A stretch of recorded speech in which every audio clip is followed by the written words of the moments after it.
the spiritual principle of love, and it changes everything.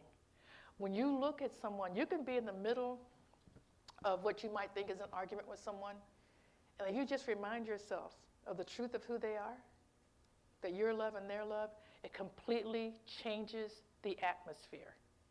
Love does that. It transforms everything that you're involved in. So if you can remember that, remember who you are, and no matter how you're showing up, or no matter how anyone else is showing up, remember that. It changes the atmosphere, certainly with you.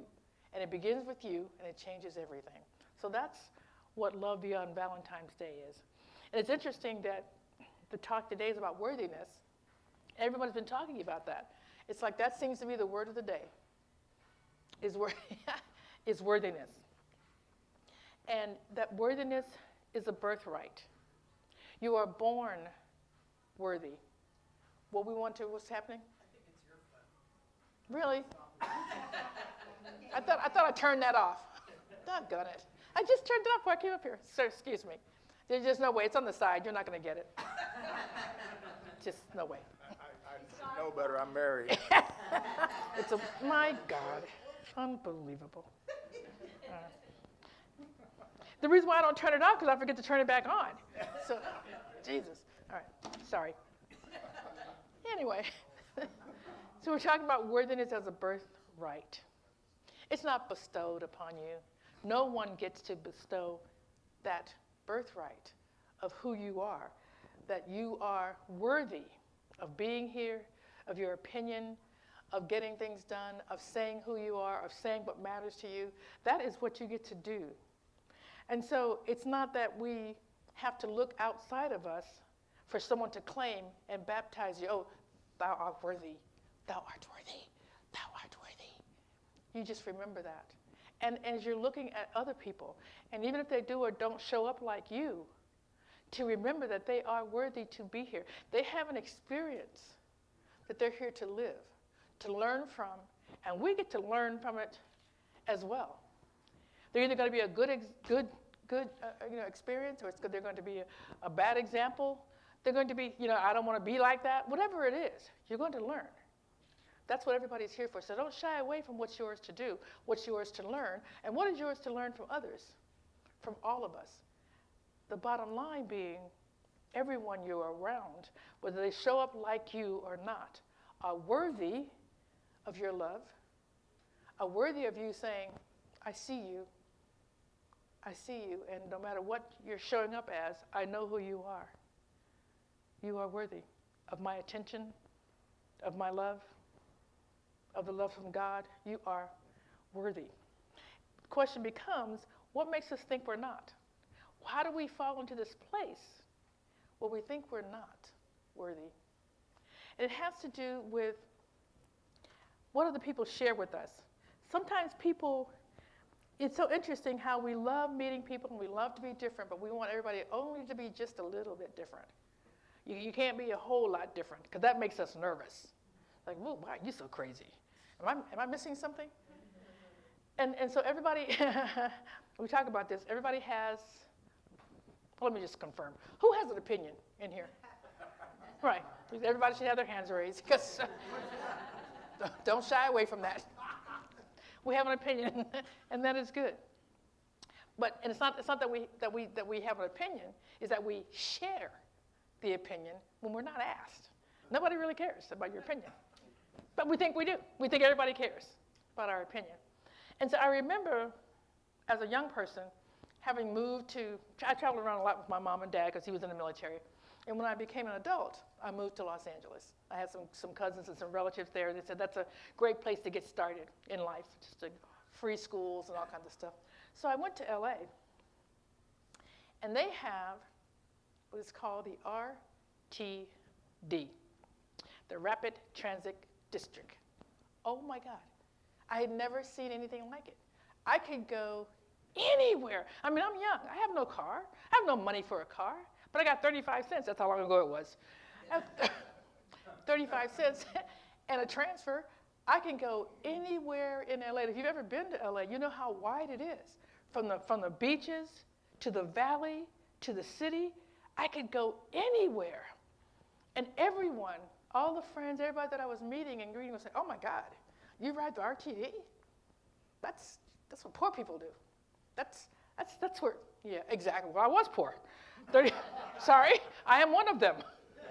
And I am so happy that the LA, the God, the powers that be, created this wonderful transportation system. And I had kids, when I had kids, we could get on the bus and go from the valley over the mountains to Malibu and to be on the beach in 20 minutes. How powerful is that?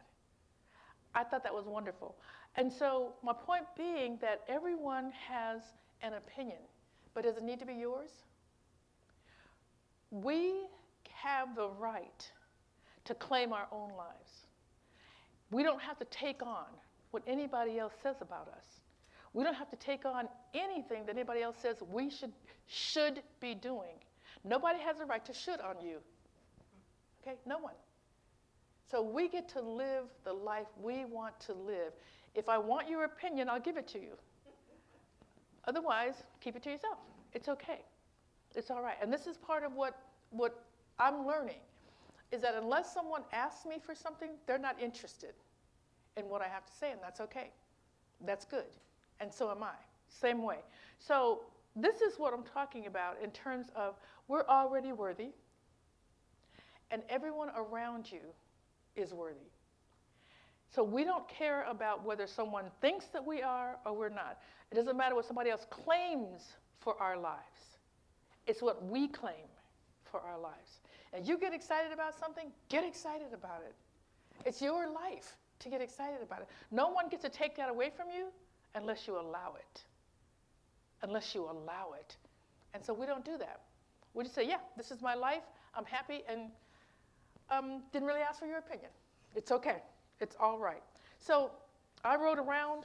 I might have been, you can call me what you want to, but no one could tell me that the RTD was the most precious gift I'd ever come across at that age. It was fabulous, and I loved it. And I told everybody to get on it. Get on this thing. You can go everywhere. This is a gift, I'm telling you. So this is what we get to do. And no matter what, know this. You are a child of God. You are God. Therefore, you are worthy of whatever you want in your life. And the only time you're not is if you allow someone else's words to get into your heart. And you can release it from your heart anytime you want. And if you can't do that, call me. Seriously. And I'll tell you the truth.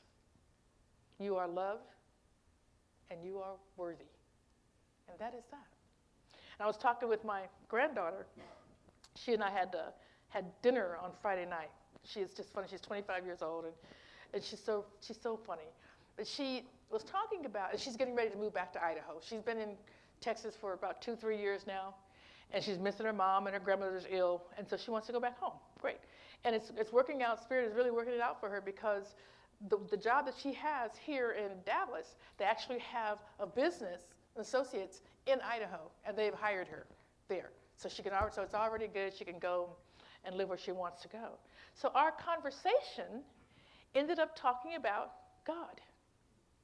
She wanted to talk about her spiritual life and how she knows God and how much her life has changed because she knows God.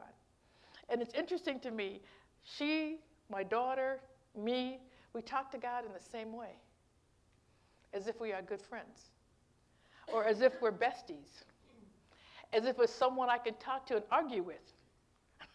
And so she had asked God, I can't think of what it was that she'd asked God for. And so she's like, seriously? Are you sure?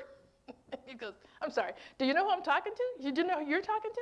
You asked me the question, girl, and I'm telling you the answer. And she said, all right. And this is what was cute. She said, he had to break me down like a transformer before I could understand what God was telling me. And these are the other things that we get to do. We get to, because we are worthy, because we are God, all we have to do is develop that relationship with our higher self to know what is right for us. We don't have to look outside of ourselves. We never have had to do that. All we have to do is develop that relationship. And here's the thing. For some reason, we feel like it has to be some sort of like sacred thing. And it is. But it doesn't have to have all of the sacred things that you do. You don't have to get on. Here's the thing that confused me when I was young. Is that I thought to pray, you had to be on your knees. Okay, fine. But then the other thing that I was told was to pray ceaselessly. I'm sorry, how does that work? How does that work? Am I going to be crawling around on my knees all the time as I'm praying? I couldn't understand how that would work. Only when I developed this relationship with Spirit, where I could talk to Spirit no matter where I was. I had to get on my knees. That's not something. So we have to begin to let go of ideas of things that people have shared with us about what it looks like to have a relationship with Spirit and have the relationship that you need. Not the relationship that PJ has. The relationship that you need. If you need it to be sacred, if you need it to feel sacred, then do the things, whatever that is, that makes it feel sacred to you. For me, talking to my bestie is sacred. And that's what Spirit is to me, is my bestie. And I can talk to him just like my granddaughter does, just like my daughter does. We all talk to God the same way. I'm sorry, do you know who I am, Spirit? Do you know who you're talking to? Are you telling me I should be doing what now? How is that going to work? Just step out. I'm not going to give you all the steps because you're not going to do them all. I can't even get you to do the one. So why would I? This is how we talk. This is how we talk. I'm not advocating that you talk that way. I'm saying that whatever it is, have a relationship with Spirit that you can call on Spirit at any time. Whatever that looks like for you. If the way I talk feels not holy enough for you, then don't use that. Use something else. Use whatever works, because God is you, right? It's your higher self. So tell your higher self what kind of relationship you want. Because I'm telling you that having a relationship with something higher than yourself that you can call on at any time of the day or night. I wake up in the morning and I feel so much love. And you know why? Because I got cats sitting on my face. Saying, hey, good morning, good morning, good morning. How are you? Good morning. This is love for me. Maybe not for you. It's okay. Whatever. What does it look like? What does it look like? That's what you get to do. So I am advocating that you create the relationship that you want, because you're already worthy. You don't have to look around, look at somebody else's idea, and think about whether you're worthy or not. You don't have to do the things the way other people do.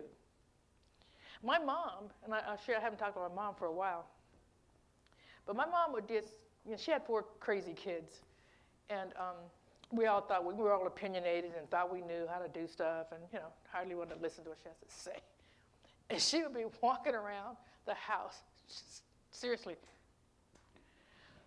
Lord, Lord, Lord, Lord, please, don't let me kill my kids. That was her relationship. Lord, stop me from killing them, because I'm telling you, they're so close.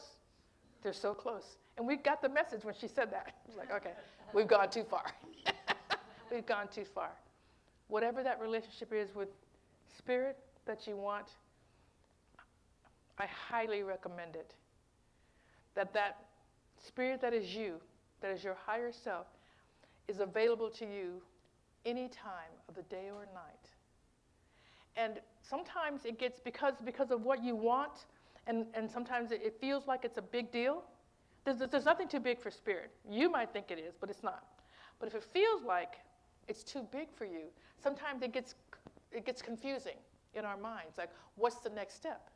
And you can say exactly that. I'm sorry, it's too big.